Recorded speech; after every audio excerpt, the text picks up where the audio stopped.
Hello and welcome to Heritage Open Days with Maidstone Museums. I'm Sam Harris, I'm the Collections Manager and I cover all of the museums in Maidstone, including the Maidstone Museum of Carriages. So we thought that unfortunately with the current medical situation we're not able to open the Carriage Museum. We thought we'd take Heritage Open Days as an opportunity to show you behind the scenes and highlight some of the carriages within the collections and some of the details often visitors don't get to see. So we hope you enjoy looking at some of the surprise things we have here in the museum. Right, so the first carriage that I'm going to sort of give you a bit of information about is probably one of the most recognisable to people of Maidstone. This is the Mayor's Carriage and it's the only one from the museum's collection that actually goes out. The rest all stay within the museum because they're not working vehicles. But this is a ceremonial landau, so it's very much a vehicle of the wealthy.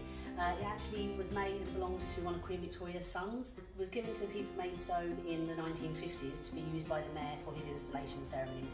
So this actually does go out most years, depending on the weather, for the Mayor's installation ceremonies. I'm just going to talk you through a few sort of details of the carriage, which sometimes get a little bit missed.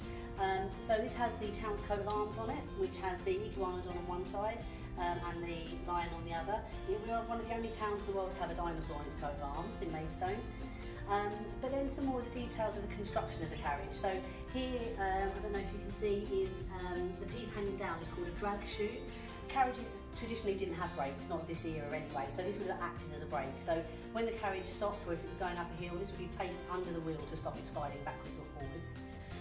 This is also a form of a kind of early convertible, so it actually has the top up at the moment, but it could be taken down. If the weather was nice, you could sort of have it open in a kind of concertina action. So these braces here fold back and the whole top folds down. But obviously if the weather's bad, then you would kind of have yourself sort of covered up and comfy inside. Now we're going to sort of take the opportunity to have a quick look inside, which is something most people don't get the opportunity to do.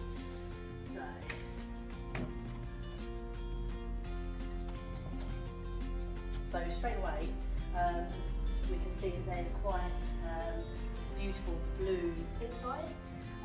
A lot of carriages do have these fold-down steps, particularly these kind of ceremonial vehicles. So I'll just fold the steps down as well.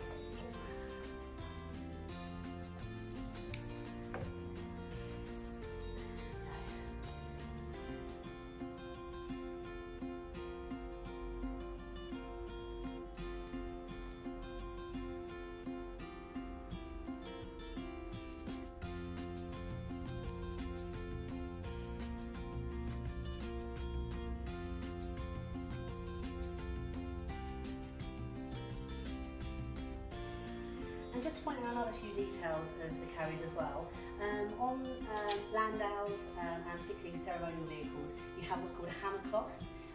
They're very stiff fabric, often kind of wool or felt, and very, very decorative.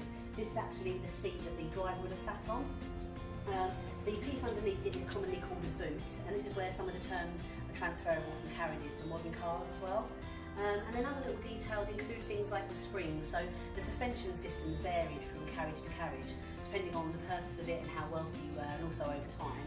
But here we can see the elliptical springs, which actually would have given a little bit of a smoother ride. This time, though, roads were in very poor condition, so it wouldn't have been particularly comfortable. I've been very lucky to actually have travelled in this coach before one of the Mayor's installations, so very privileged to have been able to do that.